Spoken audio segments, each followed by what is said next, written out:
I've learned so much about grief now that it's been almost 3 years since I lost my father. The main question every person has in this life is why. Now that I'm a few years out, I have a different question. He was just preparing me for us rooming together. There's this wrong belief in Christian culture right now that suicide must mean you're not a real Christian. That's not a Christian prayer. And then you read the actual Bible, you are like, man, these people just laid out everything to the Lord. How has this affected your thoughts on eternity? Did you experience any suicidal ideation?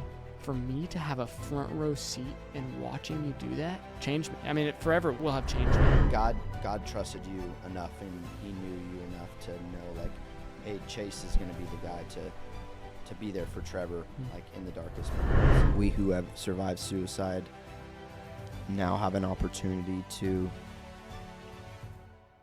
help others.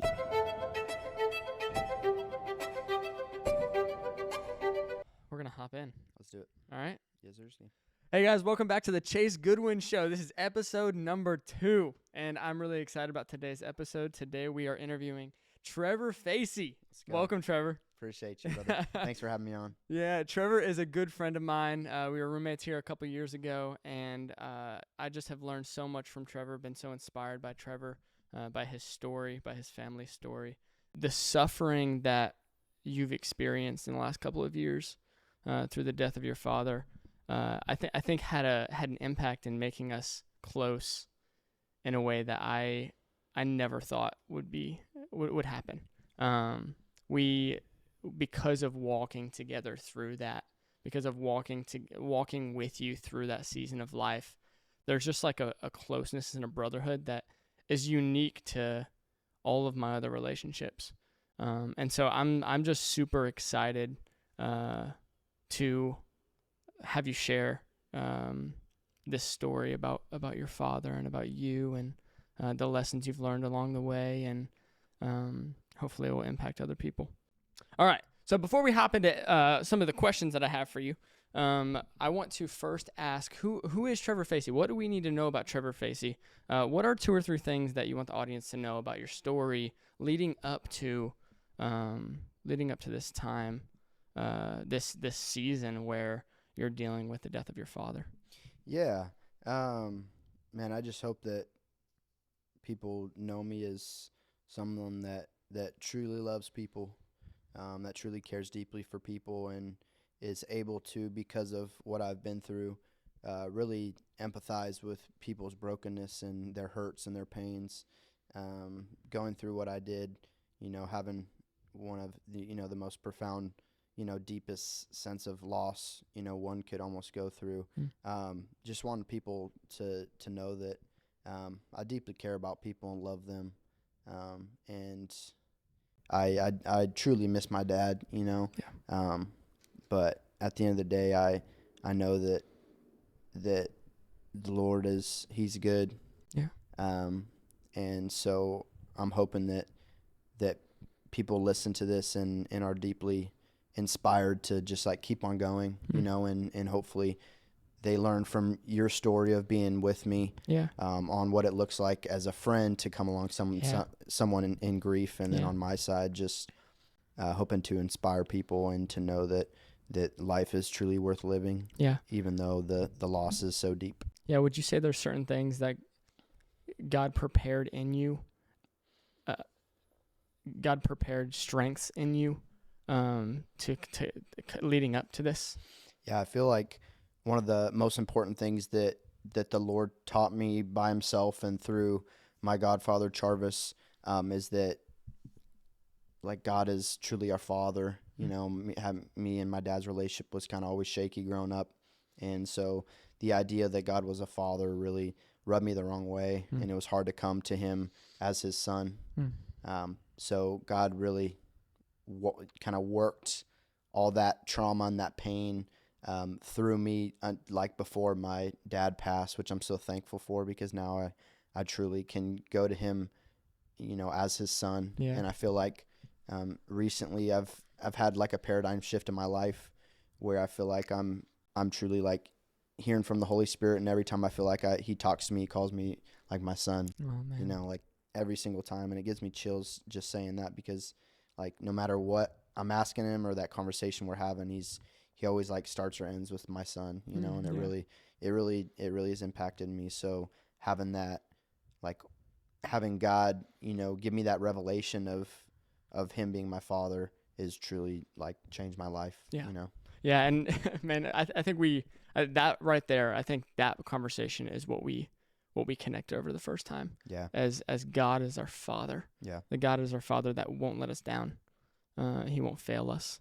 And going to him, keep going to him and keep going to him, and not relying on earthly relationships to satisfy us, but relying on God the Father to fill the gaps of what we didn't have growing up. Yeah. So I have this written down, and I want to just read it because it's a quote that I think of Trever every single time that I read this quote. And you'll know the quote when I start it because it so deeply impacted us, and I'm sure we'll dive into that more when we were rooming together. And this is the quote. It's a girl named Elizabeth Kubler-Ross. This is what the quote says. "The most beautiful people we have known are those who have known defeat, known suffering, known struggle, known loss, and have found their way out of the depths. These persons, have an appreciation, a sensitivity, an understanding of life that fills them with compassion, gentleness, and a deep loving concern. Beautiful people don't just happen." That book's fire, man. Yeah, it is. It's so good, and I have. I'm sure we'll dive into that a little later. We'll dive into some of the things in the book. But whenever I read that quote or think of that quote, I think of you. Yeah. Because you've known what it means to suffer. You've known what it means to lay on the ground and ask why. You've known what it means to experience the pain of death. And it's insane that the way life has been built is that we grow through suffering. We grow the most through suffering. I hate that that's the way things are built, but that's how it's built. Yeah. But because of that's the way that the world has been built, you are just such a strong individual. And I was so thankful that God placed me as a roommate with you during that season, to see the growth happen, to see the impact that it had on your life. So before we dive into rooming together, and what that journey was like, I'd love for you to tell our audience, what was your dad like? What did he love? What was he all about? Yeah. My dad was born and raised in Callahan, which is in California. It's almost close to the border of California and Oregon. And he was a mountain man. He grew up trapping like in middle school and high school, which is just bonkers to me. He'd set his own lines in the mountain and would, trap different furs of animals, bobcats and, all these different animals, bears, and which was just so cool because like I always admired my father, even though our relationship was iffy, because he was such just like a cool guy. I always think whenever I hear Bob the Builder, I think of my dad because like is that right? anything that you needed, anything that was broken, like he was fixing it. Before his death, he was actually fixing a log cabin up at the property, which is just like my dad. So truly a mountain. What's the property? The property we have in Callahan. Is it your dad's property? Yeah. Okay. Yeah. Okay. Gotcha. So my dad's property, it's 256 acres. It's beautiful. But he was just a mountain man, a hard worker. He was a gym owner from a young age. So that's kind of what he did for a living, is kind of bounce around, opening and creating gyms. And was just like a real grinder, like a hard worker, was a truly like a man's man, just knew how to do everything, never complained, never seen him cry up until close to his passing. And he was awesome. Yeah, that's amazing. What was life like for your dad leading up to leading to the last few months of his life? Yeah. It was really hard. There was a lot of things going on in his mind relationally. He was in a relationship with my stepmom. They were engaged, Janine, for like 13, 14 years before his passing. And They were engaged for that long? well, they were in a relationship for that long. They got Okay. engaged Okay. like a month, like a year or two before Gotcha. they split apart. But there was just so much things going on in his life and his mind. The relationship, just because of what my dad was going through, was really hard on Janine. So that relationship ended, and so it really took a toll on him, and just everything else that he was going through. It really made him hard to. He really internalized everything, and he was just so.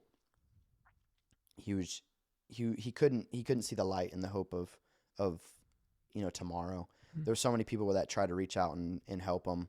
My sister kind of like took him in and took care of him for like tried to take care of him for like a few months and take him to the hospital and any type of hospital visit or mental health institution that he went to.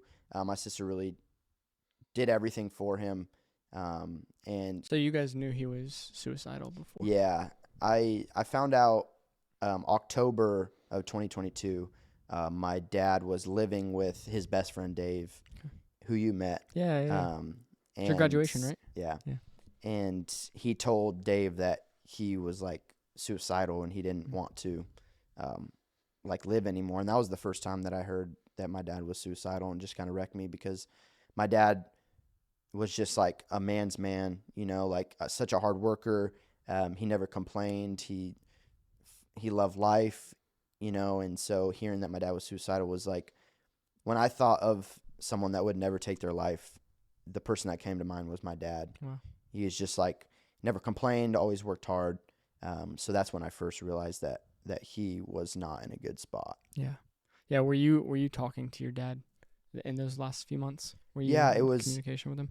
every so often. I felt like we talked maybe once a month. The last maybe 6 to 8 months of before he passed, he was at the property. There's really bad connection, and so you kind of have to go a little outside the property to even make a call. Wow. Because it's really up in the mountains. Yeah.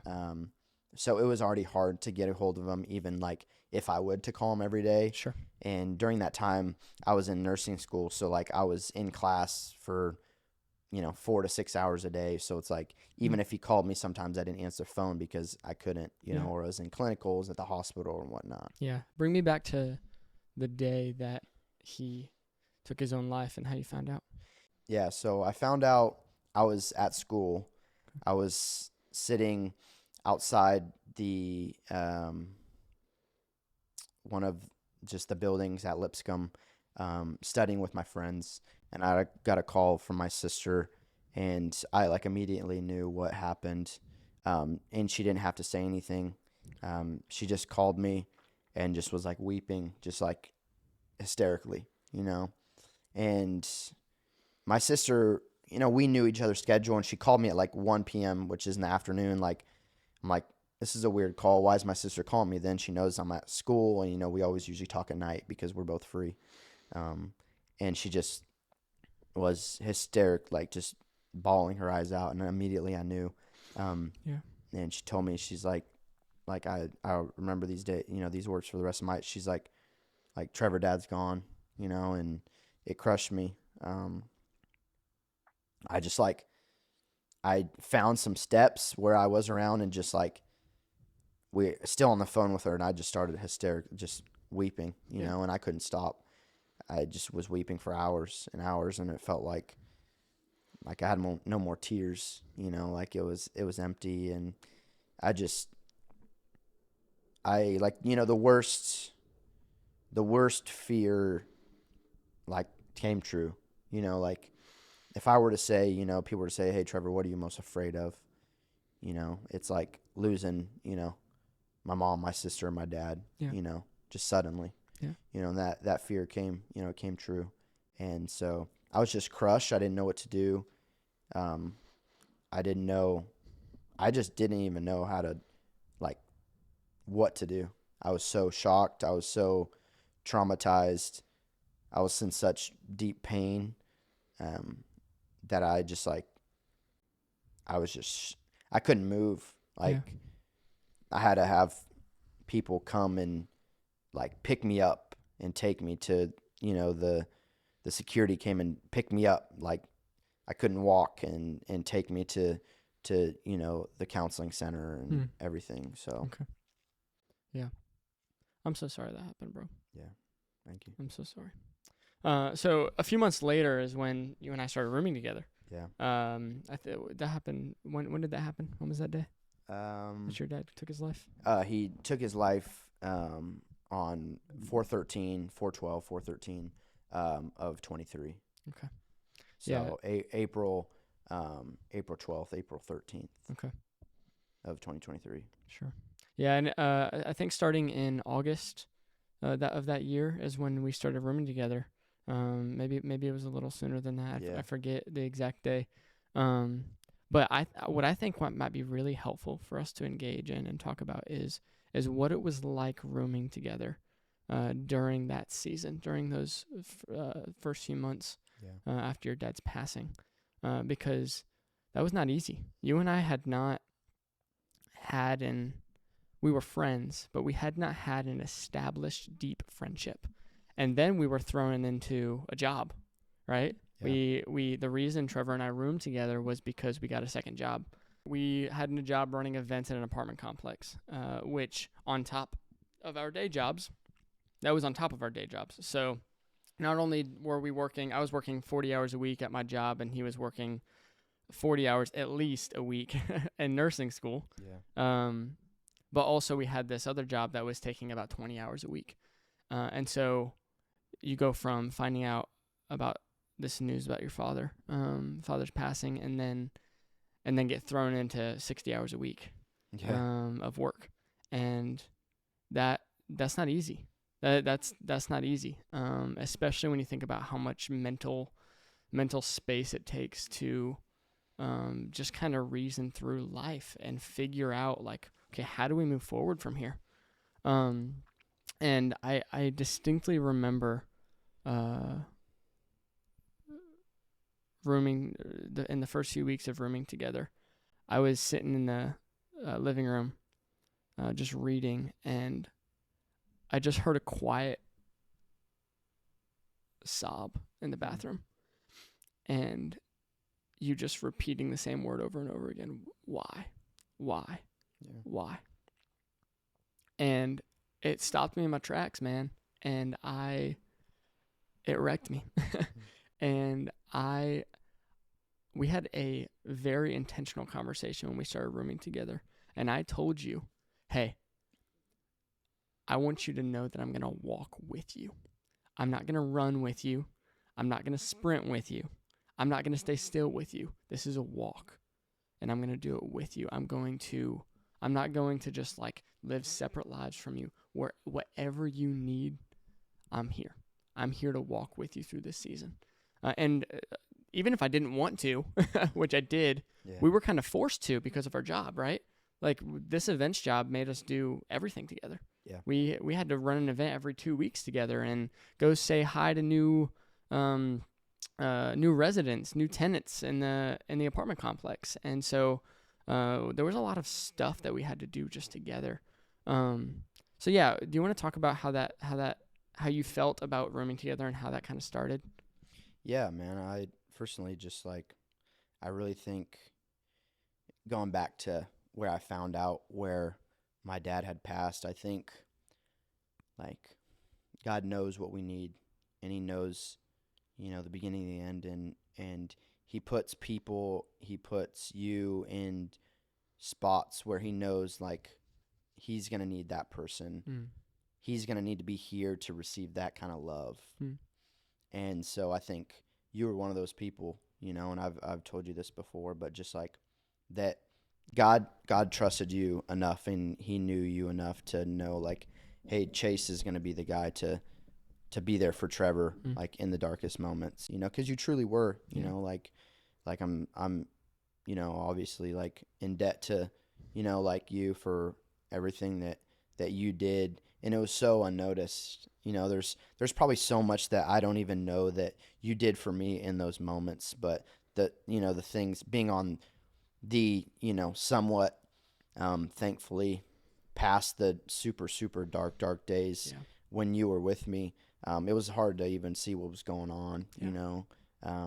So I just want to, say thank you, man, because God really helped me through you, you know. Of course, I thought it was I believed it was my calling as a friend, because, Acts 17 talks about how he sets the times and places by which we inhabit, Yeah. for a specific reason. And in that process, I remember choosing and saying, I'm going to walk alongside him, and this is going to break me much more than I can even imagine, but it's worth it. And it's worth it because of what Jesus has done for us, right? Yeah. Because my motivator was the fact that Jesus died on a cross for me, so the least thing I could do is walk with a friend who's suffering. Yeah. And I was so thankful to do it. It broke me. You were broken, and it broke me. But I wouldn't change it for the world. Yeah. Because it's produced a strength and a friendship unlike any other friendship I have. And I was so honored to walk with you through that. Yeah. But yeah, I want to talk about what I really think would be helpful is talking about what grief looked like in that first year. What grief looked like, and not just in those first few months, but really like the entirety of rooming together. Are there certain things that kind of took you in your place, or kind of like stopped you in your place? Were there things that reminded you of your dad? What was that first little bit of rooming together and going through, or really, what was the first little bit of that first season after your father's passing? What are some of the big things that you went through? Yeah.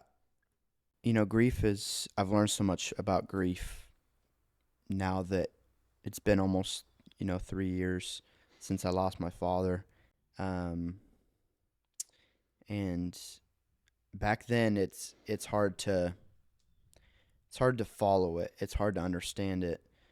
But as you live on, you become more comfortable. And I've never heard anyone explain grief like this, and it's probably already been said, just haven't read enough books on it and whatnot. But I explain grief to be kind of an unwanted friend that joins your life, that at first, in the initial stages of my father's passing, grief was an unwanted friend that I just despised and hated. I rejected it. I just get away from me. Why are you here? But it wouldn't leave. And it was something that made me feel so alone, but also I felt like I had a hole in my heart that could never be replaced by anything.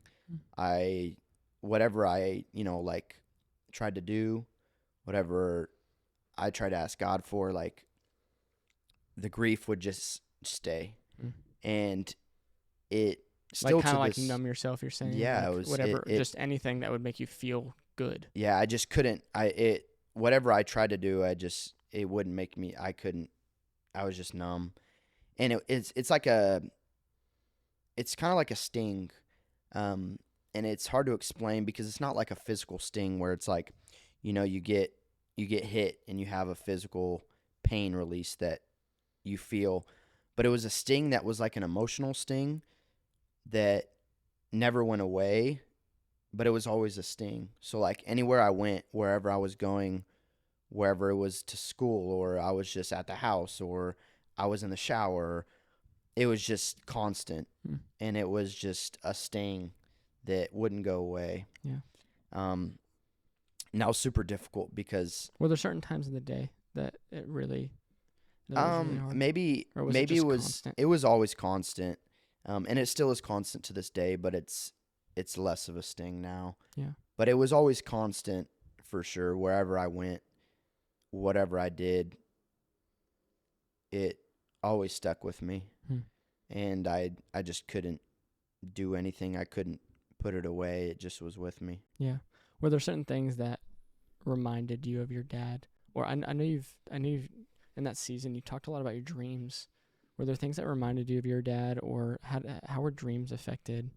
How did dreams affect you? Yeah, dreams were interesting. Before I get to that, I mean, things that I, you know, did then or still do that remind me of my dad is working out. You know, obviously my dad was a gym owner, like from the day I was born. So anytime I work out, I always think of my dad. And at first it was really difficult. Like after my dad passed, I probably didn't work out for like a year and a half, just because I was like, it was too hard. Yeah. But now as I work out, um, I feel close to him. You know, like um, I always want to be where my dad was and where my dad last was. You know, so going to the property is always difficult, but it's where my dad last was Yeah. at the property. That's where he took his life. So, you know, going to the gym is kind of in a point kind of therapy for me now, because I get a workout in and it helps me decompress. It helps my mind declutter, but I also like feel close to my dad. Um, and just I feel like I have so many things that he taught me that I'm applying to my life now that makes me feel like he's near and he's close to me, and makes me feel like I'm making him proud. Yeah. Dreams are interesting. I'm the person that, at least I can't remember ever having dreams. Like I don't remember my dreams after I wake up. Yeah. I just don't. I don't know why. Some people remember all their dreams, and I just don't remember any of mine. Yeah. But the dreams I do remember are with my dad. Like solely, I've had. I write down all my dreams with my dad in my phone, and I think there's maybe 11 dreams that I've had since he passed. Yeah. And why you know, the Bible talks about dreams and God talks about dreams, you know, and I think they're definitely from him. But how I know that, like, my dad's speaking to me through my dreams, or God and my dad are speaking through my dreams, something like that, is that they're always, my dreams with my dad are like always about hunting. And that's what my dad loved to do. That was his favorite thing to do, was go hunting. Like he spent a few months out of the year hunting, traveling to Idaho and Montana with his best friend Dave to go hunting. And yeah, I've seen some of the pictures of the stuff he's gotten. They're crazy. yeah, it's cool. And that's the one thing that me and my dad always enjoyed to do together, was hunting and going camping. And so all of my dreams, besides I think one, are of me and my dad hunting. And they're so random. And you were actually, I've told you this, you were in one. Yeah, that was crazy. It was, maybe I'll pull it up to share with the audience. Yeah, if you want to, go ahead. But yeah, I write, you know, small little details of 11 is very specific, bro. Yeah. You really have kept track of that. Yeah, I think I can. Did most of them happen? Did most of them happen right before, or sorry, in the months after, or have they been recent? Have any of them been recent? No, they're sporadic. Like I've had 10 dreams with my dad, and they've been.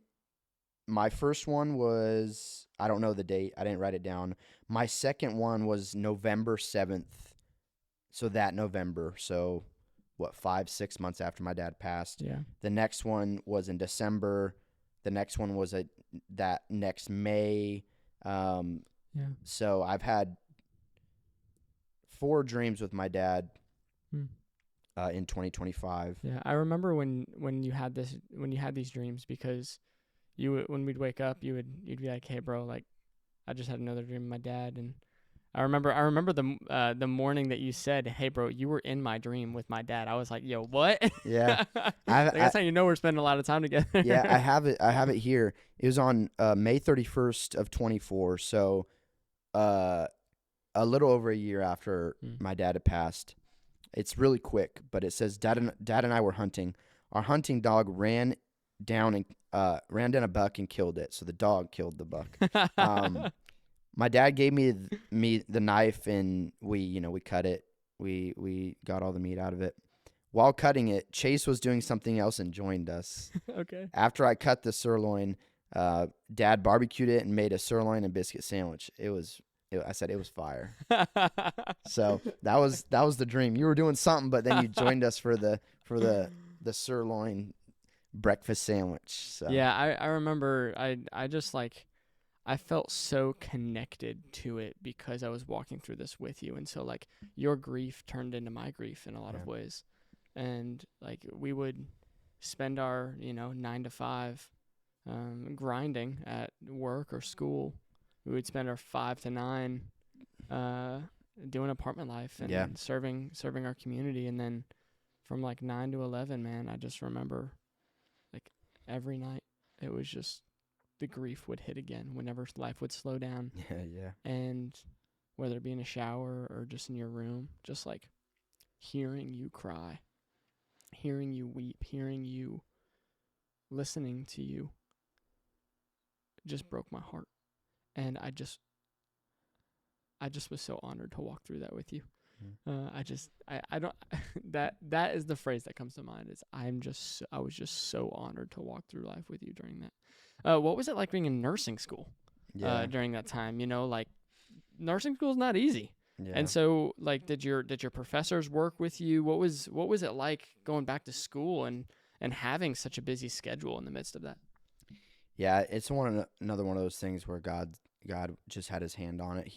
I went to, Lipscomb for their nursing program, and obviously Lipscomb is a Christian institution, but the nursing program, the director, Dr. Harris, and the faculty truly are some of the greatest faculty I've ever met. And I was actually praying one time, maybe a year after my dad's death, and God spoke to me, and he told me to tell Dr. Harris that their nursing program is a program he trusts. He told me to tell Dr. Harris that she's one that he trusts because he can bring his broken children to them and they'll take care of him. Wow. And I told her that's significant. And she Wow. started weeping. But I was in my first semester of nursing school when my dad took his life, and the nursing program, Dr. Harris, all the faculty, because we have to make so many hours in clinicals. Yeah. We have to take all the exams. And they made great exceptions for me, like I was able to go home and grieve with my family. Yeah. In the midst of school. Yeah, because you were in the middle of a semester, right? And wasn't it close to finals? Yeah, it was like maybe a month before finals. Oh my goodness. And so heating up, right before finals, they made exceptions for me, and I was able to go home and grieve with my family, and they let me come back, and I had to make up hours and make up clinical hours and everything. But yeah, it was so hard. Did it affect your dreams at all?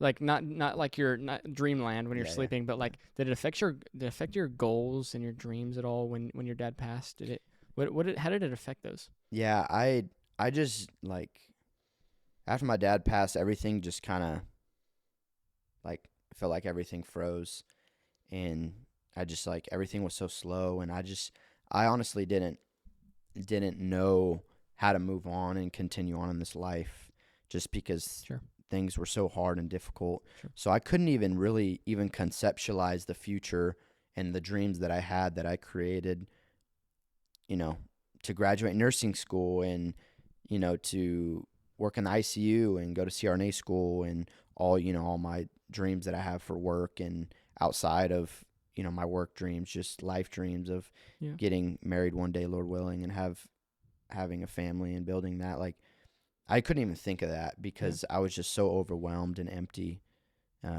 that I was just like trying to stay alive. Yeah. Just like trying to get my head above water every single day. It was like a true fight to even wake up and to get out of bed. It was so hard. Did you experience any suicidal ideation in that season? Yeah, absolutely I did, just because life was so difficult. I felt so empty.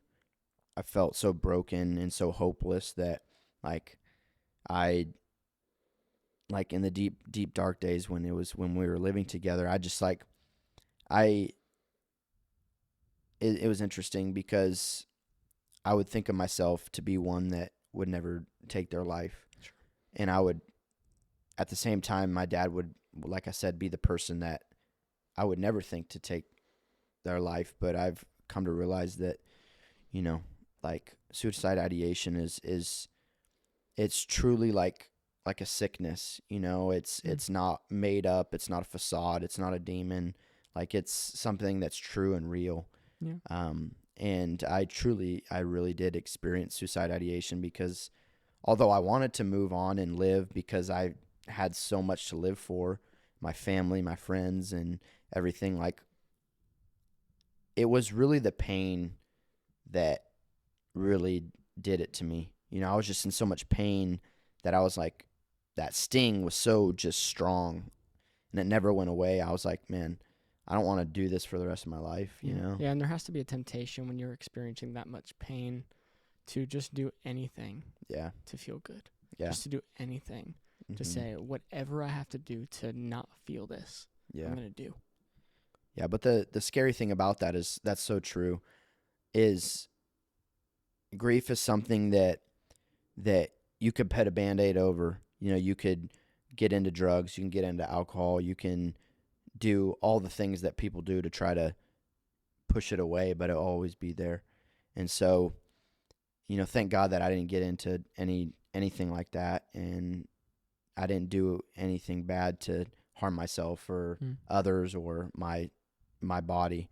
But grief is something that, unfortunately, like, you have to work through with yourself, with your therapist, with your friends, with your church, because, like, it makes you isolate yourself, and it makes you do anything to try to get that pain away. Sure. So unless you're working through it with other people, you're going to do anything yourself to try to just distance yourself and avoid it. Yeah, bro. And that was one of the big things that really just, like, I was so inspired by, is the fact that you decided early on that you were going to go through it. You were not going to numb the pain.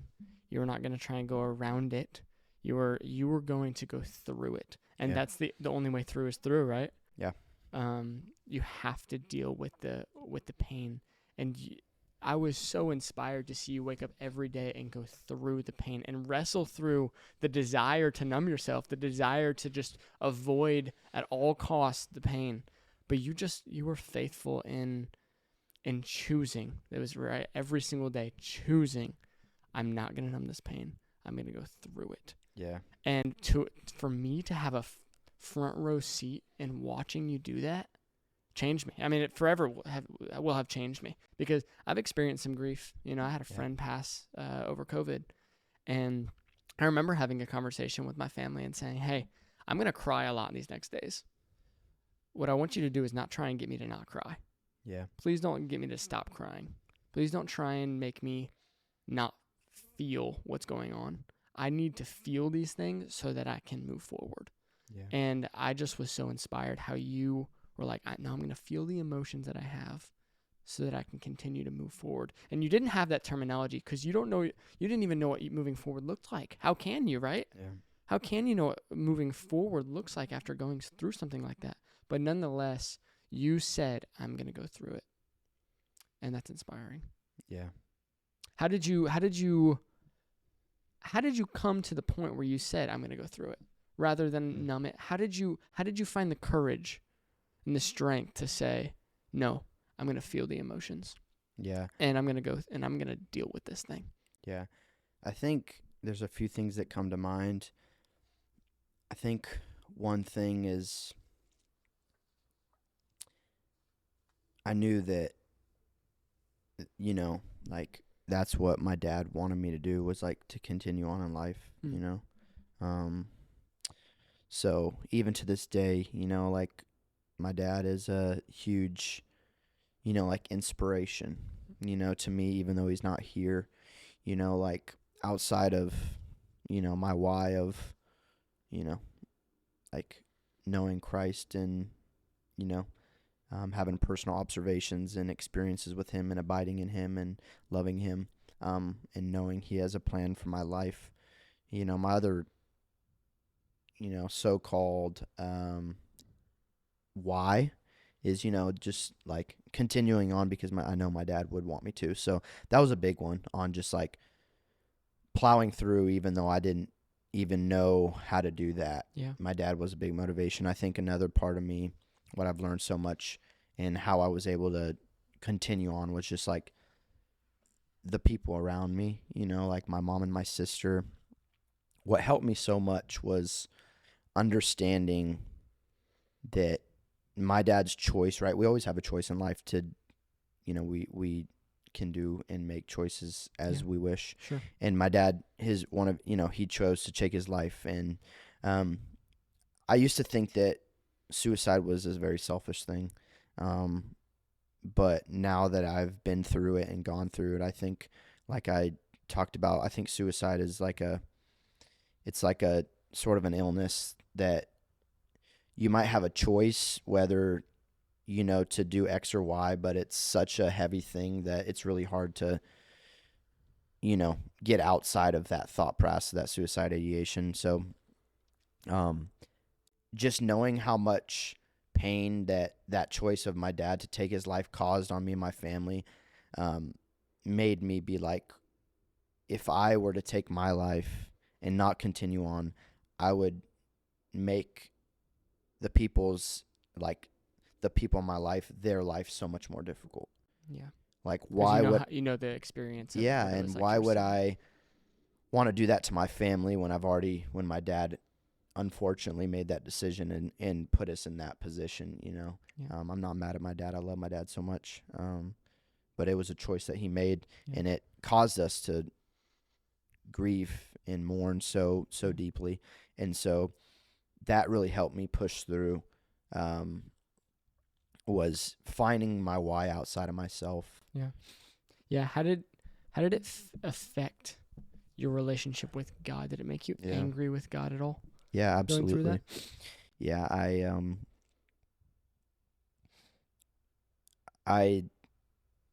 all the range of emotions, like, because I was taught that God is my father, I came to him as a son. So I yelled at him. Not people aren't going to like this, but I cussed at him so much. I think he's big enough to handle it, right? Yeah. I was so mad at him. Yeah. I just, the main question every person has in this life is why. Yeah. And now that I'm a few years out, I have a different question. I have a few different questions. But yeah, I was mad at the Lord.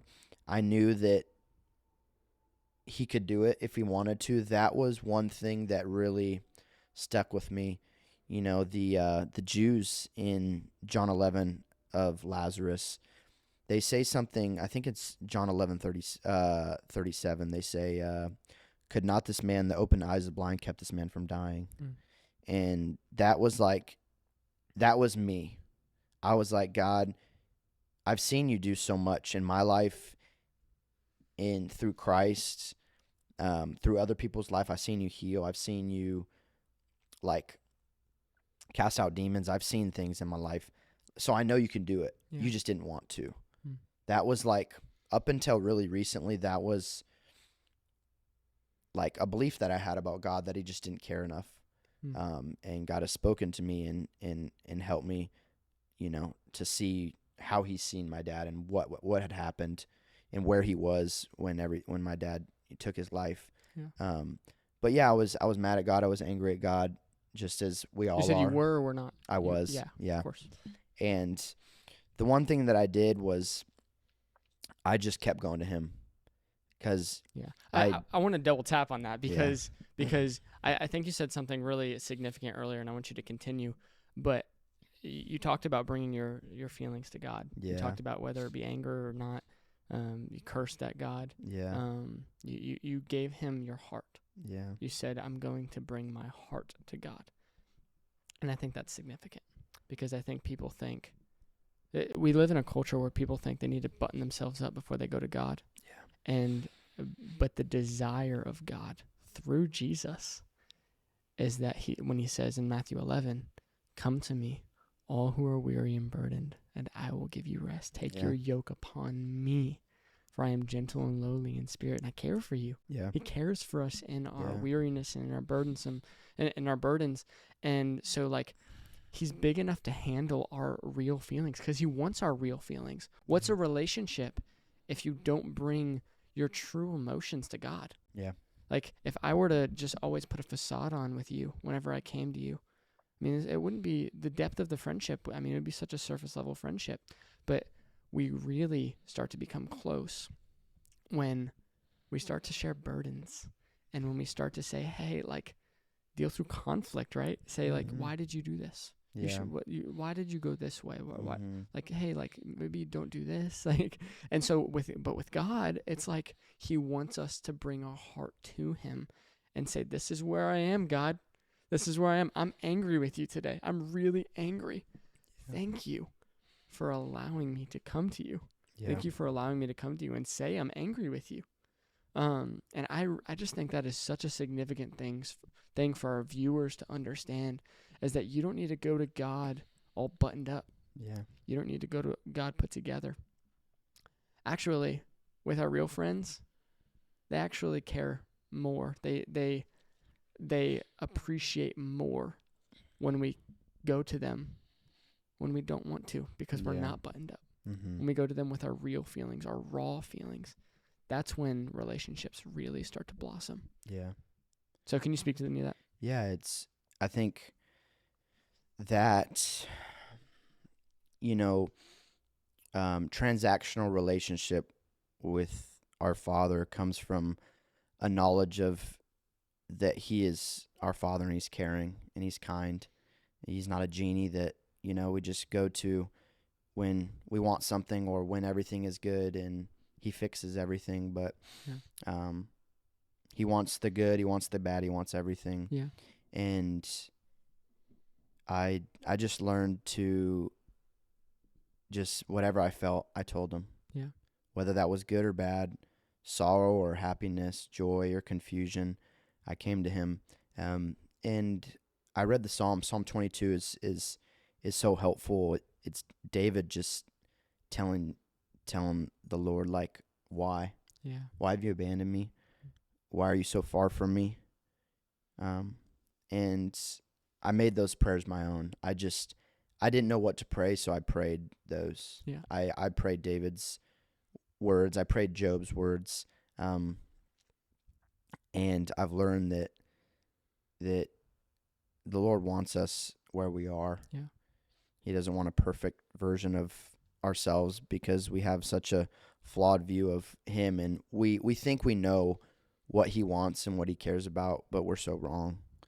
And it's not until we sit and tell God how we feel about him and what we think he feels about us, and then we ask him to teach us and to show us how he actually sees us.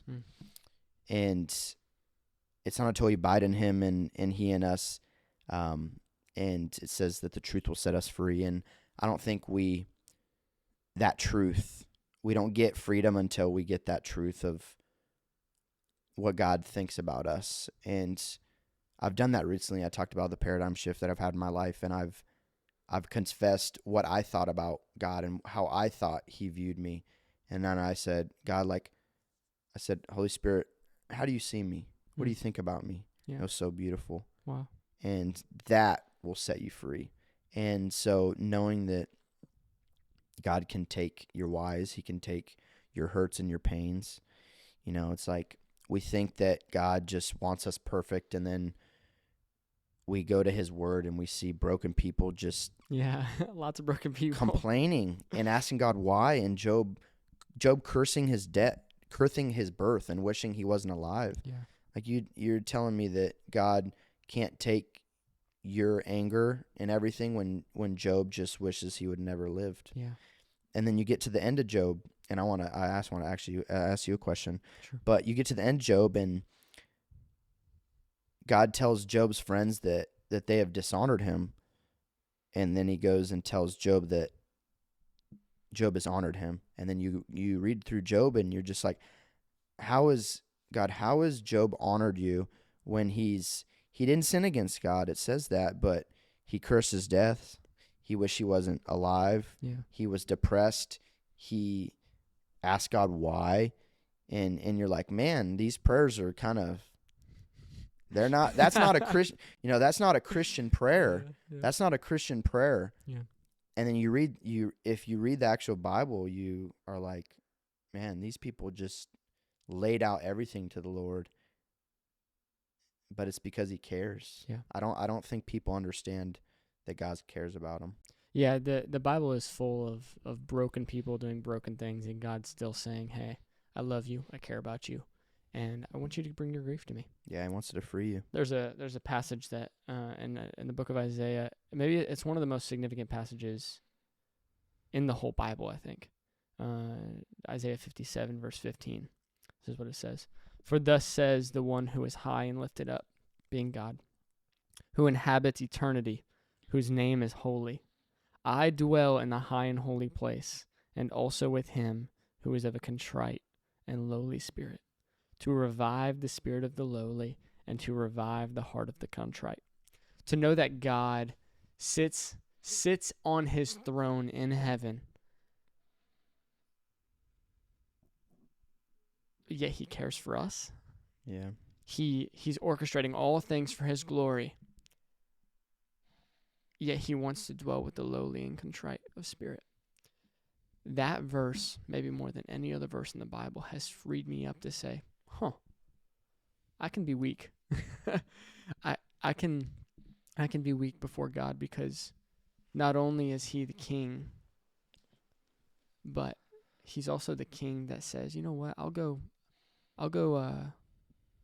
feed the pigs, care for the pigs, and care for those who are in a pit, care for those who want to take their own life, care for those who are having suicidal ideation, care for those who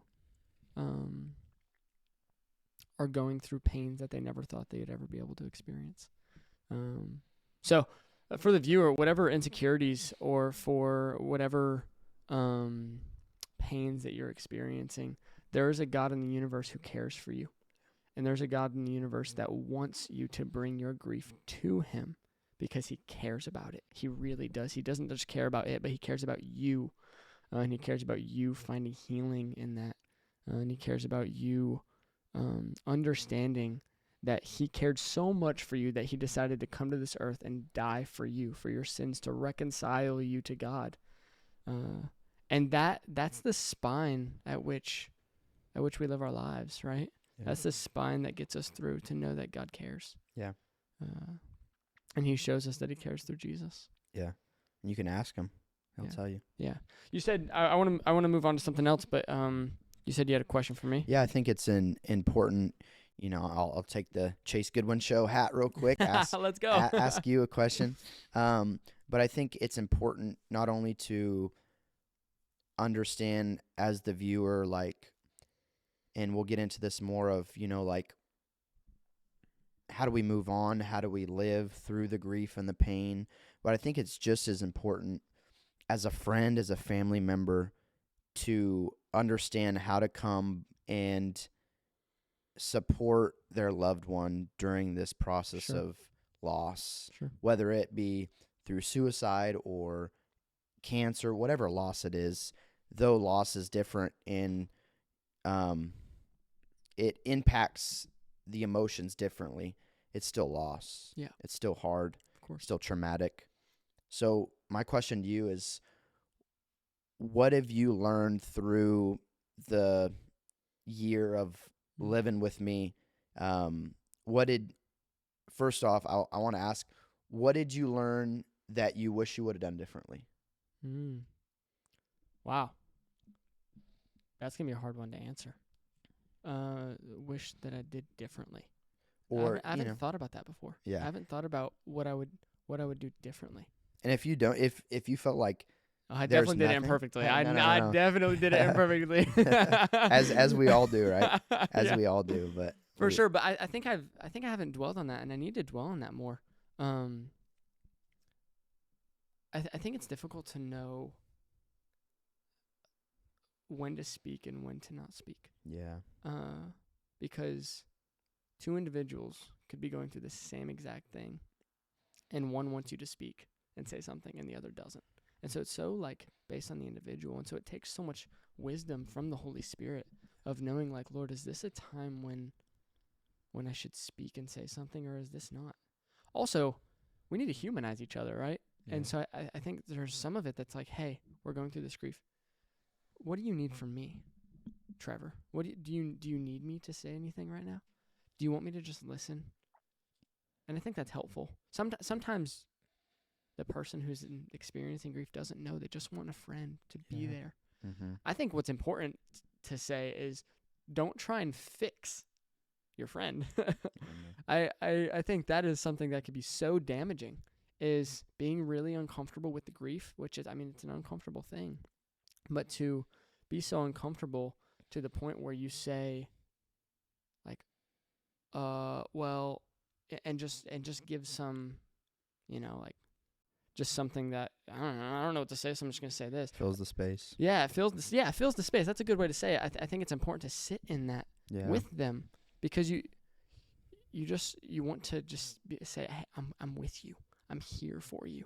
There were times I just wanted to give you a hug. There were times I wanted to speak, and there were times I did speak. Yeah. And having the wisdom to know that is so difficult.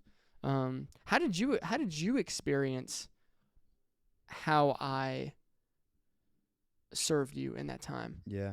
I think you did great, man. I think, the temptation that we talked about to come alongside someone during loss is to fix them, to be their savior. We all have that savior complex where we think we can fix everyone and fix everyone's problem. You can't. Yeah. That's right. And to sit in the uncomfortability of the situation and just be there. Presence is so important. I think also we need to remember that the Holy Spirit resides in his people, if you're born again. And so you just being there is God being there. And so you don't need to say anything. Yeah. You just be present. Yeah, I think there is a temptation, the savior complex. I definitely resonate with that. What I think the Lord, I asked you about, like, what the Lord prepared in your heart for this season. The Lord also prepared my heart for this season. Yeah. And I had gone through, in a different season of life, this whole savior complex temptation of I wanted to be the savior. I wanted to be the hero. I came in and I fixed this, or I came in and I made him thrive. Like, it's all me. And I did that in a relationship, and it completely destroyed the relationship because I'm not that guy. I'm just not that guy who can fix stuff. I'm not that guy who can say, oh yeah, what grief are you experiencing? All right, I got you. Like, that's not our job. Yeah. That's God's job. And I think I had already gone through some deep hurt and deep failure of trying to fix people, and saw that didn't work. And I thank God, because he was just preparing me for us rooming together. Yeah, and you see that in the Bible with Job's stories, his friends that come along and they have that savior complex. They take the place of God, and they think they know why he's suffering. Yeah. Why? What did you do wrong to deserve this? Instead of being quiet, sitting in the silence, they did. It does say in the first few chapters when they were with Job, they just sat with him, which is great. Yeah. Then they tried to fill the space. They had the savior complex, and they took God's position because they knew they thought they were like God and knew why he was suffering, and started blaming him. And that's what you didn't do, and I thank the Lord. And what people need to do is just say less than you think you need to. What you did a great job of is you just asked what I needed. And I think a lot of times I said, I don't know. Yeah. But you just asking what I needed gave me space to say something if I did need it. And for you to know somebody's with you. Yeah. A simple, how can I serve you, goes a long way. Yeah. And it doesn't put you in a place where you're fixing anything. It's just, how can I serve you? Yeah. That goes so long. And even, like you said, even if you don't know what you need, just to know that somebody wants to serve you and somebody's with you. Yeah. I mean, it keeps people going. Yeah. And knowing that people care, but when you lose someone to suicide, everything, you just feel so hopeless and lost and confused. You just are so numb, and your view gets so narrow, And so you feel like nobody understands. You feel like that's a big temptation, is knowing like, oh, that person doesn't understand what I'm going through. Yeah. But you just being there as a friend and being like, hey, I haven't been through that, but like, I'm here for you. Yeah. How did you receive when people would say like, hey, I understand? Yeah. Did that anger you at all? Yeah, I don't. Or was that kind of like okay, like you don't, but it's okay. Like I'm not gonna. I'm not gonna judge someone. Like God is the judge, but I always question that. Because I never say that now, even though I've gone through it. So if I have a friend that lost someone to suicide, I am so careful to say, hey, I know what you're going through, because it kind of puts the spotlight on you. And there's a way I think you can word it where you're empathizing with the person, stepping into their shoes, telling them like, hey, like, I know what you've gone through, but I think that also just like kind of puts the spotlight on you. Yeah. And I think there's a way to say it where you don't even need to say, I've gone through what you've been through, or I know what you're going through. You just be there for them, and you just love them. Yeah, I think something that's also really important is to invite the Holy Spirit into the room every day. Yeah. In every way. I remember when you'd be in the shower weeping and I would hear you. I remember asking God, make your spirit dwell in that shower with him, Lord. Yeah. But like, would your peace rest on his shoulders? Would you show him that you are with him, that you hear him?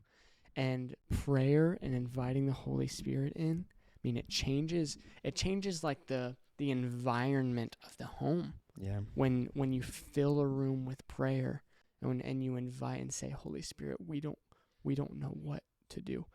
Trever, I don't know how to grieve. I don't even know what to think. And Chase saying, I don't know how to be helpful. So Lord, I invite you into this space to do what you're going to do. Don't let my words be mine. I only want to speak your words. Yeah. And I think that's important, that we don't try, and I think that goes back to the hero complex. I think it's important that we don't try and take the reins from God. Yeah. And try and say, I know what he needs. Yeah. I think the two questions we can always ask God every single day, and this is what I've switched my why to these two questions, is, God, what do you want me to know? What are you teaching me in this moment?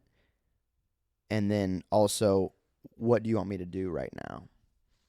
And so I think you did a great job, even though you might have worded that differently, of like, God, I don't know, but like, I need you here,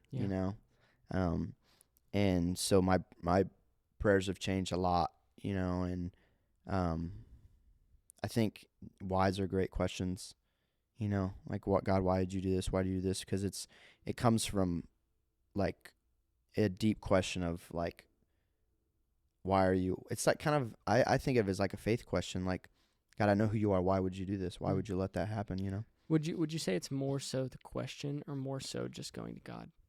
More so like the why questions. Mm-hmm. Have you found have you found some, obviously not all, but have you found some understanding of the why question that you asked?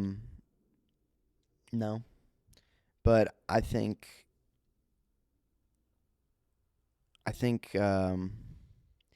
if God were to give us the answer to the why questions that we have, and especially mine, I think it would be so great that I wouldn't believe him.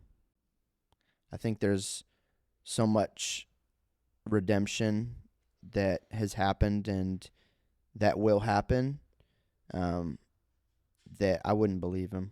Wow. I think like the ripple effect of your dad's death. Yeah, and God is a redemptive God. That's what we see in his word, and it's what we see the Holy Spirit doing today. Yeah. And I think God is so much more concerned with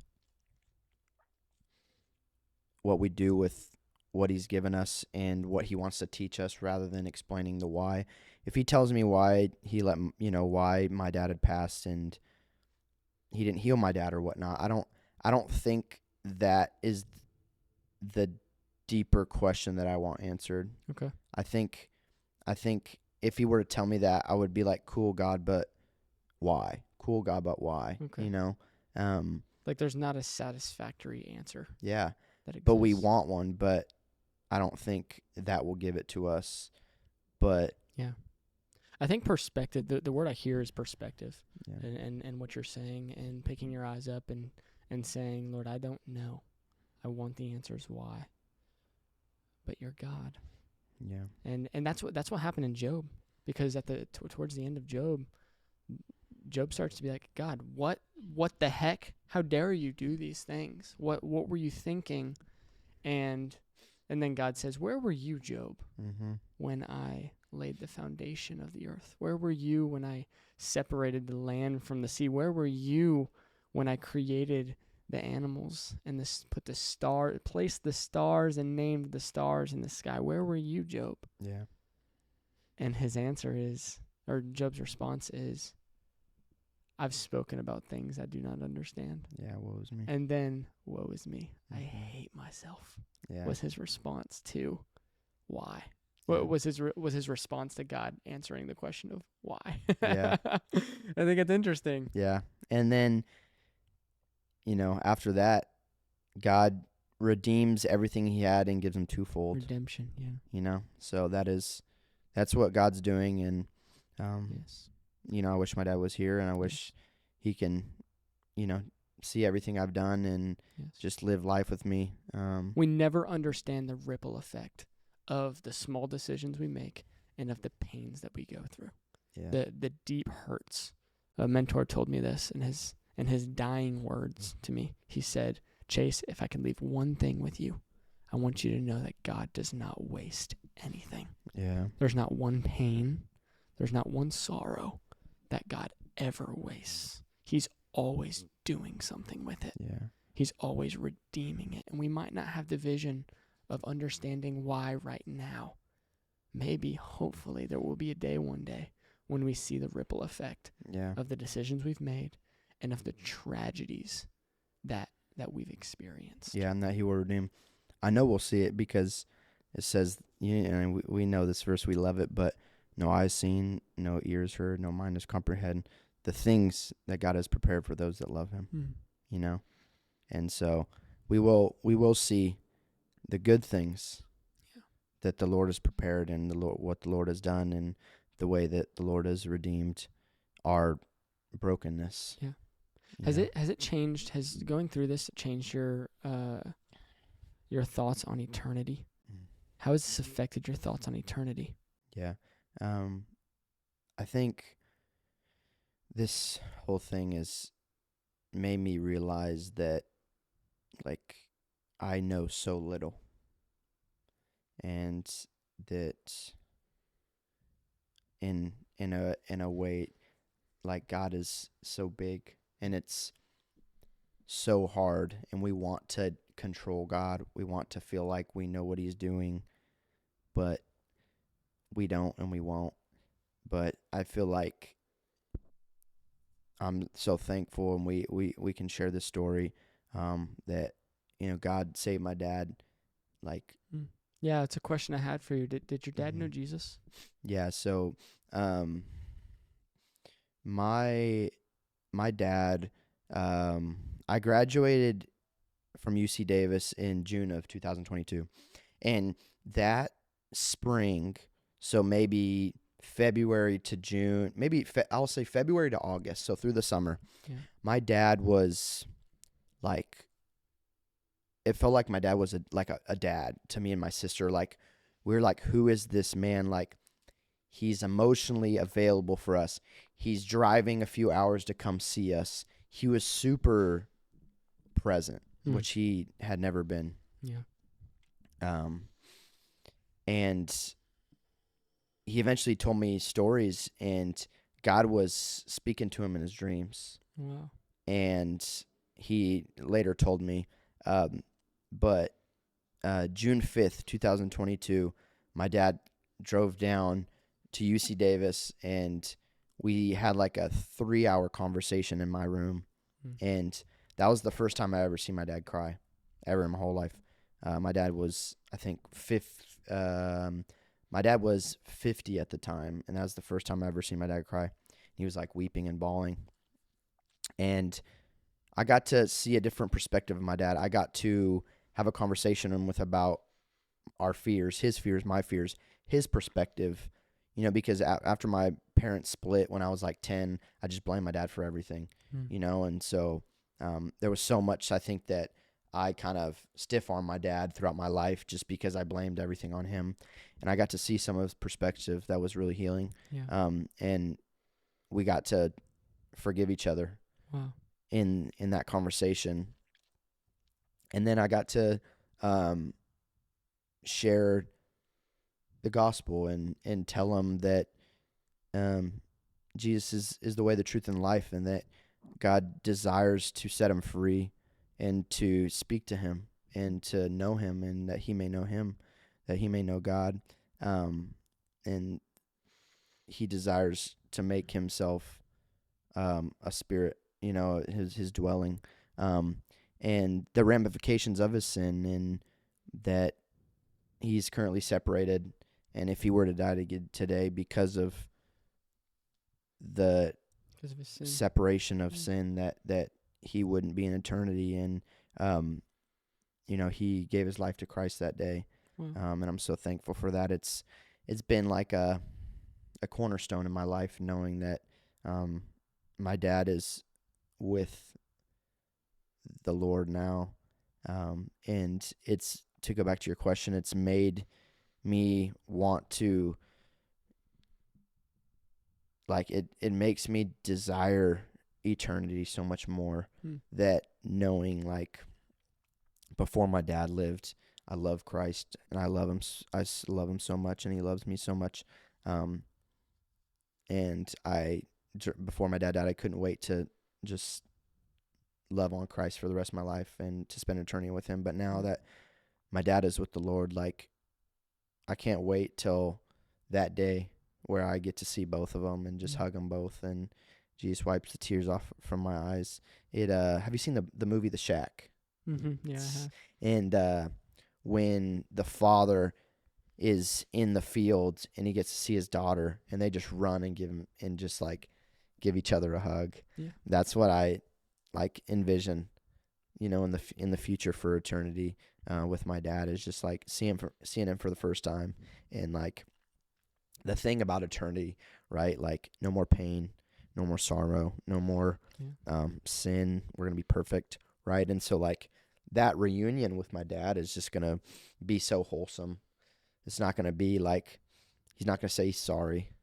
He might, but like, we're just going to be so overjoyed and so happy that we're together, that like the pain of like what I've gone through will just like be so it won't even compare to the joy that we will have that one day. All bad things will become untrue. Yeah. Yeah. Yeah. So, yeah, I'm excited. Yeah. So that's amazing. Yeah. There's a quote that I wanted to talk about. I think there's this wrong belief in Christian culture right now that suicide must mean that you're not saved. Suicide must mean you're not a real Christian. And this assumption that if the last bad thing you do, or if the last thing you do is bad or good, that weighs on whether or not God accepts you. Yeah. That weighs on whether or not you are in the kingdom. And I think this the gospel refutes this. Yeah. Because we are not saved by our actions. Yeah. We are saved by what Jesus has done for us, and our trusting that he alone is why we are saved. So it is not our good things or bad things, or good deeds or bad deeds that save us. And there's this quote that I want to share from the same book, Beautiful People Don't Just Happen. Get it now. Yeah, and I think it can be helpful for a lot of people. Let's hear it. I'd love to hear your thoughts on it too. It's a longer quote, so bear with me. Not long ago, this is the author talking. Not long ago, I received a note from a mother on the first anniversary of her teenage son's suicide. The previous year had been excruciating for her. Her husband and their for her, her husband, and their other son. Touchingly and miraculously, her note to me was filled with a settled hope that had become a companion to her unspeakable grief. She spoke of a confidence that had been given to her by God, that the sadness on this earth will only serve to intensify the joy of heaven. Every day she wears a bracelet with the word, I'm not going to even try to pronounce that, engraved on the outside, which is the Greek word Jesus cried from the cross, which means it is finished. It is finished.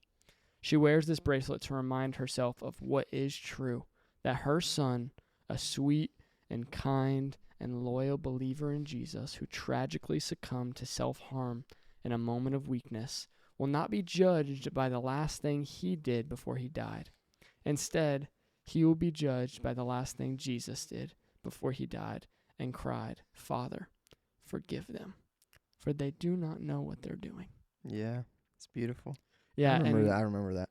Yeah, that book was a companion to us. Yeah, that was so good. Season. I definitely recommend if anyone's listened to this and wants to just like be almost in a way like healed. That was a big part of my healing journey, was that book. Yeah. And so if anyone's listening and wants to know how God uses your hard things and create the beautiful person, can make them a beautiful person. Yeah. But I want to add to this, like how important it is. I think in grief we have two decisions to make. We either on one side can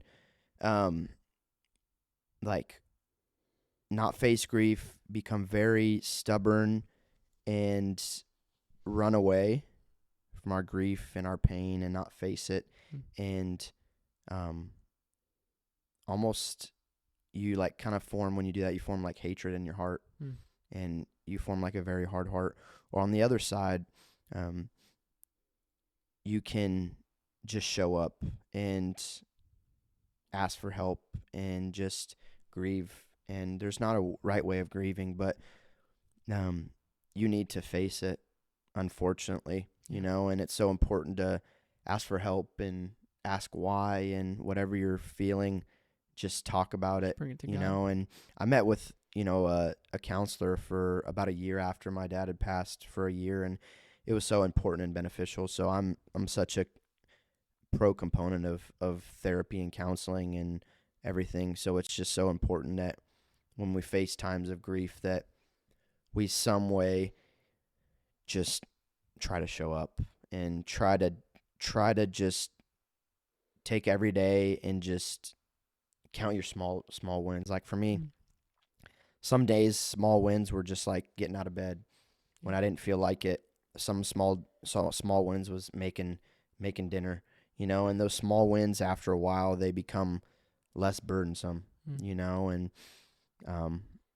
just showing up when you can. Yeah, survive the day. Important. Yeah. And do not be anxious about tomorrow, for tomorrow will be anxious for itself. Yeah. Today has enough trouble of its own. Yeah. Yeah. But to that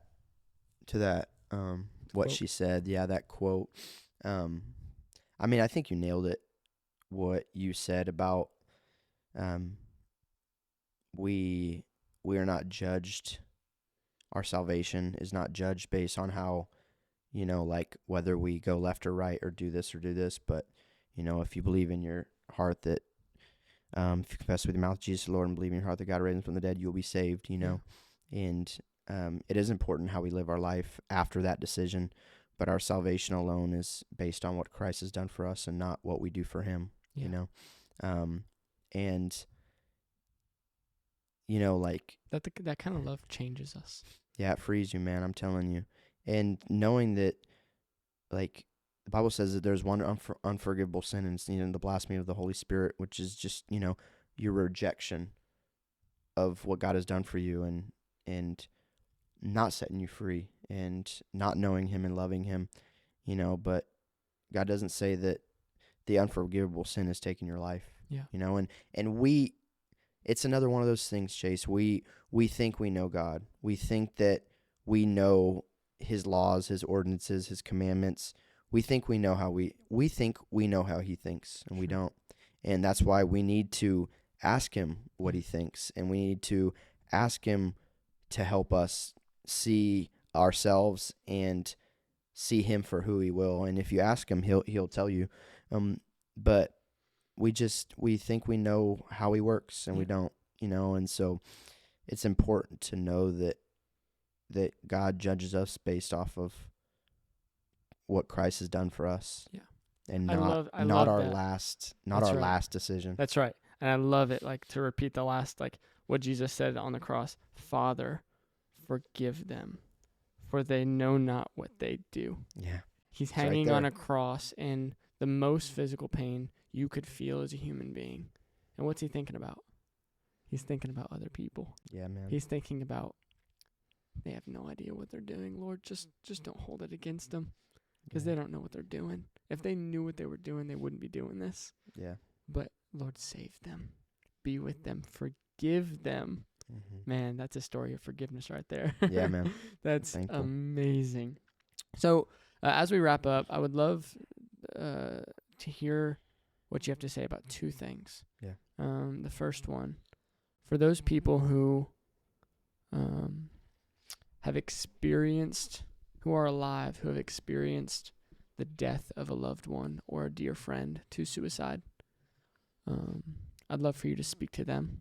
And I'd also love for you to speak to those people who are going through suicidal ideation as well. Yeah. Who think that the best decision would be to take their own life. Yeah. I'd love for you to speak to both of those individuals and what you would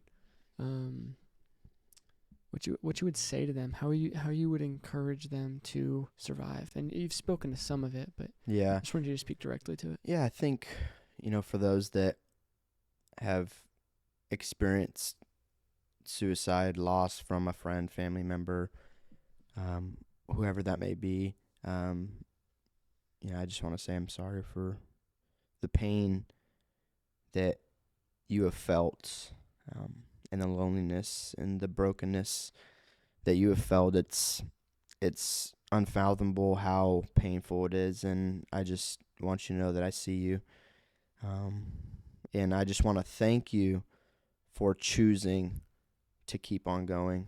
That you chose, in the midst of your brokenness, in the midst of feeling like life is not worth living, you've made a choice to move on.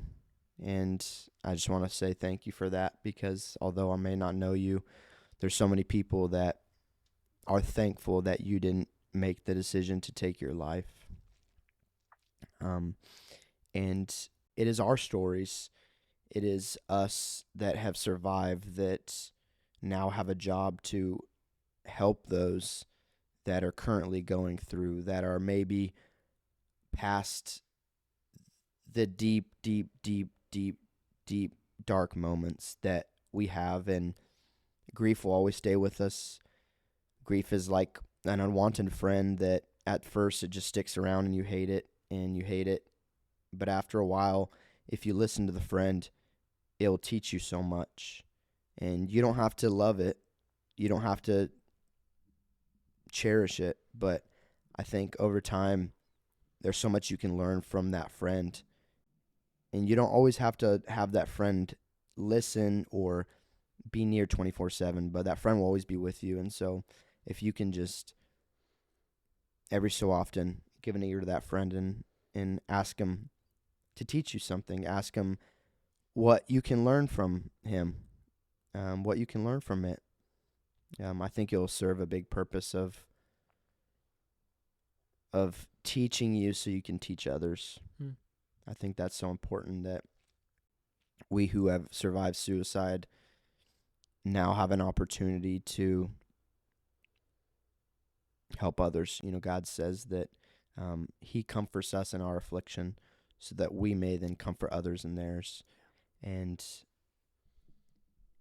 I just thank you for having, for being here and making the choice to just keep on going. Yeah, man, I love your courage of of speaking about this. This is so hard to talk about. This is the deepest grief that this has caused the most deep grief you've ever experienced. And so for you to have the courage to speak to the world about this, it's no small thing. And I don't think you can fathom the ripple effect it's going to have on whether 80 people watch this or 80 million people watch this. Yeah. A friend recently said that it's not the breadth that's going to be the impact. It's the depth that's going to be the impact. It's the depth of the healing that people will experience from hearing you speak about your grief and what you've been through, and hearing what it means to be a friend to someone who's grieving as well. So thank you. Yeah. For having the courage to speak about these things. Yeah. And for those that are currently going through, suicide ideation and suicide tendencies, and all that comes with that,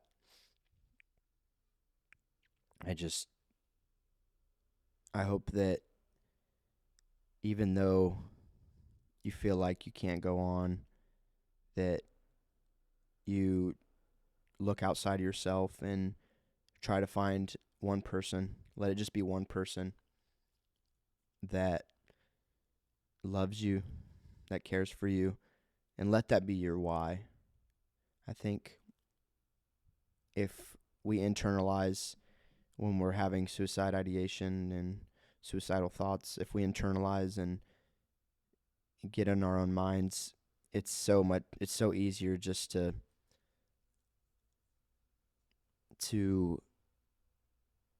make those decisions and to just think about those things. But if we can try for even a minute just to think outside of ourselves and think about someone or something that you can live for, that will help you continue on. Yeah. That will help. Yeah. Yeah, thank you for saying that. I think there's something that's also important to know, and this kind of goes back to being friends. Like, how do you be a friend to someone who's going through something like this? There was a moment when we were rooming together where I felt as though we were stagnant. I felt as though you were stagnant, and you were not moving forward. The phrase that I loved, that I think is so true, and I think this is so important to know, is you are not asking anyone, because you will never move on from this. Yeah. You will never be like, oh, I'm just going to move on. But you do need to move forward. And that's the important thing, is that every day, you talked about this earlier, every day, just moving forward. Maybe that's maybe that's one little step, but just moving forward. And maybe measuring in days is unfair. Maybe that's an unfair thing to do. It probably is, actually. But making sure you move forward is important. There was a moment after we had roomed together for 10, 11, 12 months where I felt as though something shifted in you, and it seemed like you were kind of sitting in where you were. And in wisdom, again, I think this is really important to know, in wisdom and through built trust, I spent 10, 11, 12 months building trust with you and being with you. I felt like I needed to say something to you about moving forward. And I had a very hard conversation with you. I don't know if you remember this conversation, but I remember telling you, like, hey, it feels as though you're staying in this place and you're not moving forward. And I understand you might not know how to move forward, but I want to help you to move forward. But we need to move. We can't just sit here. And I think there's something about that, speaking to, you speaking to people who are going through suicidal ideation, is getting out there and doing something, not isolating, because I think isolation can kill.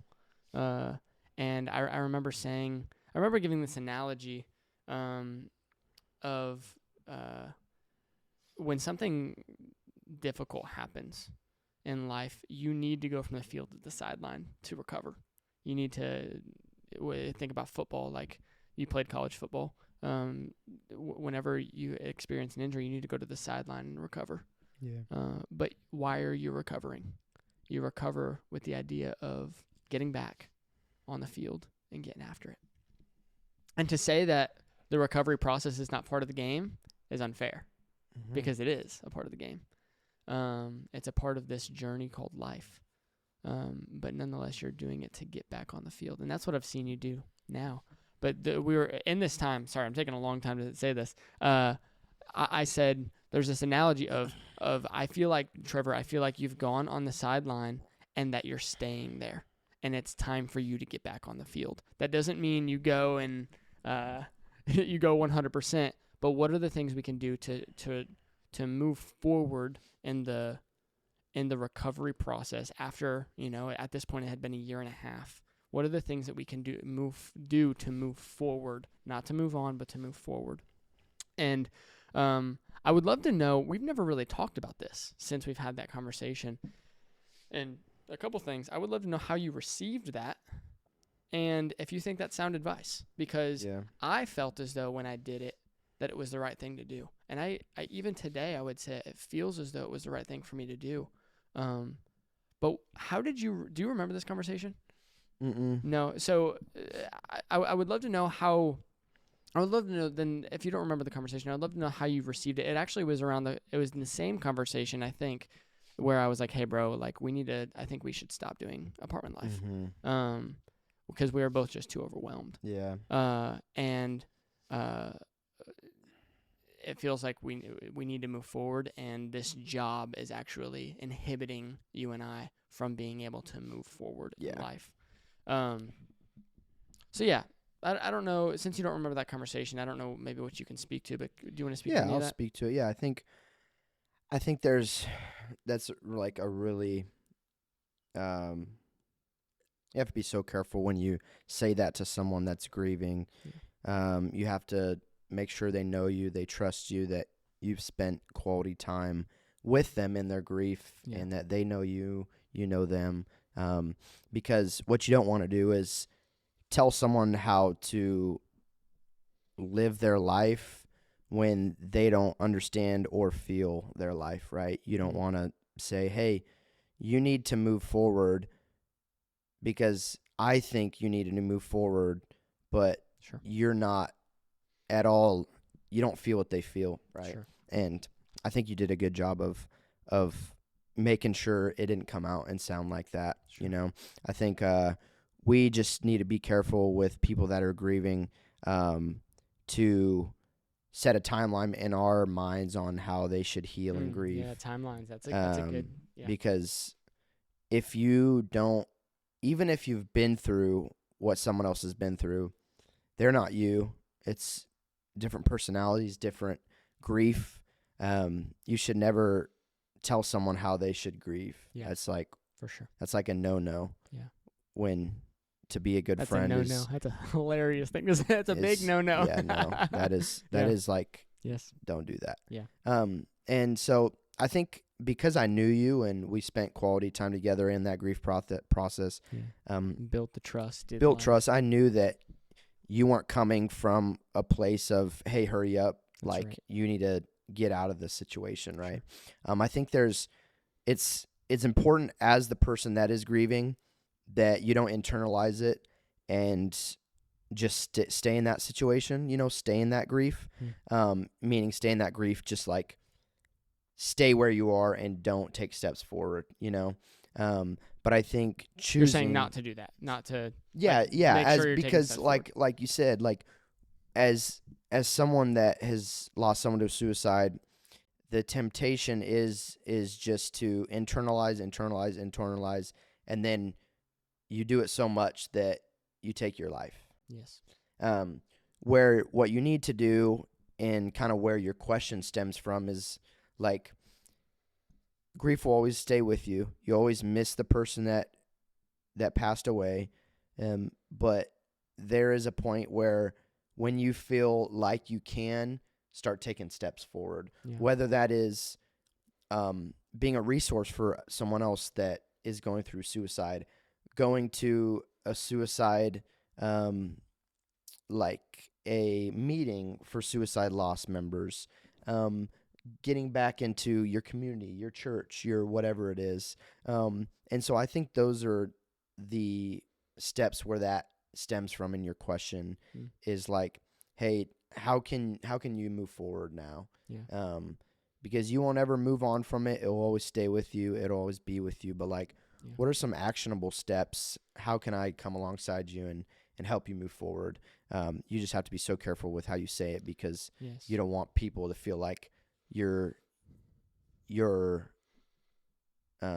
trying to get them on your schedule of how they should live. Yeah, thank you for saying that, especially with timelines. I also want to re-emphasize and just make sure, double tap, triple tap, that you understand that when I approached this conversation with Trever, I had already been friends with him for a year and a half and deep friends with him for 11 months. Yeah. And so this was not me going to a stranger trying to fix him. This was not me disconnected from what he had been going through. This is me walking through life with Trever every single day, waking up, working out, going running events.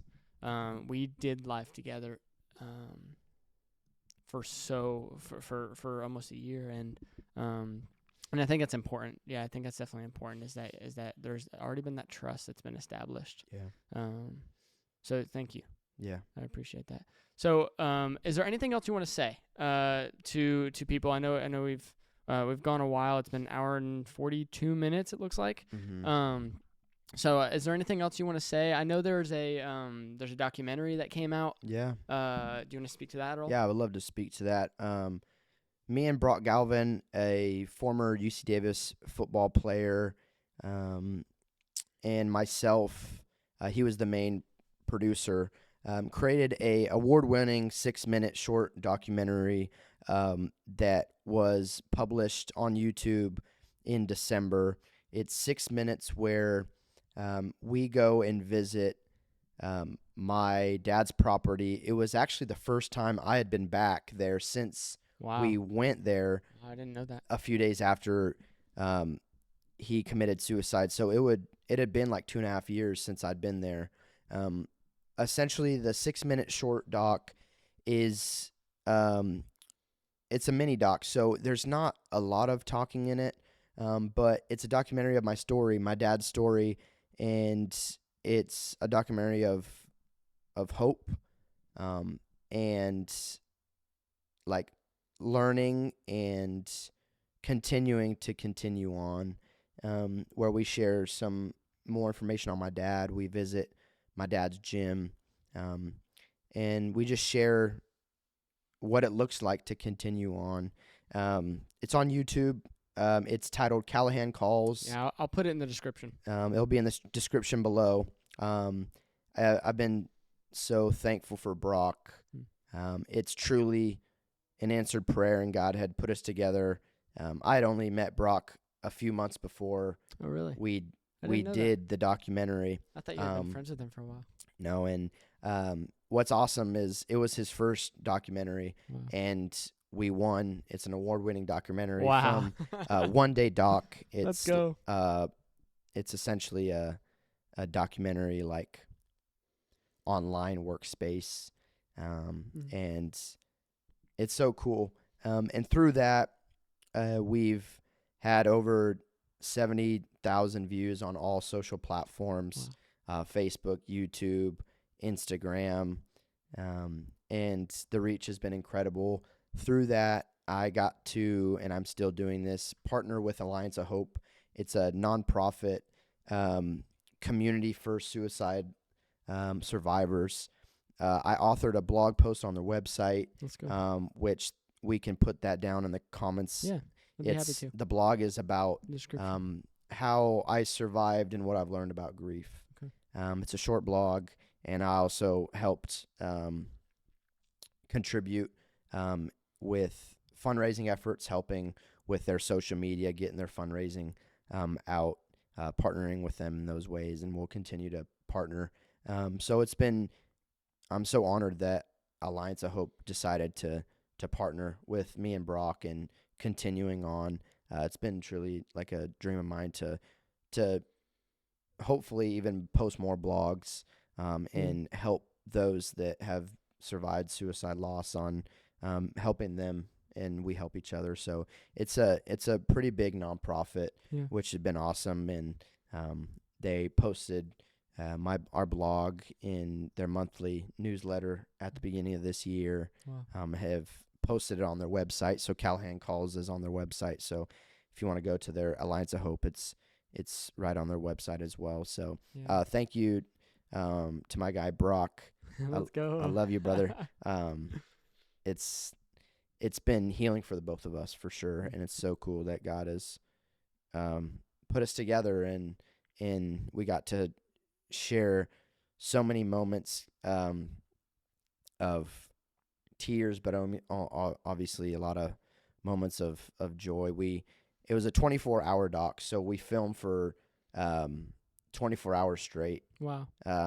So it was heavy, but it's a beautiful film. I don't know if you want to speak to what you felt about the film, what you thought about the No, I was just doc I was so everything. thankful for it. Yeah. As like an intimate friend, like knowing you so closely, it just made me proud Mhm. to be like, let's go. Yeah. And I'm just so thankful for the courage that the Lord has given you, the courage that you've had to say, no, I'm not only gonna get through it, but I'm gonna bring as many people along as I possibly can, so Yeah. that they can keep going, so that if they're considering taking their own life, that they would reconsider and Yeah. say like, no, there's life worth living. Mhm. There is a life and it's worth living, and don't sell yourself short.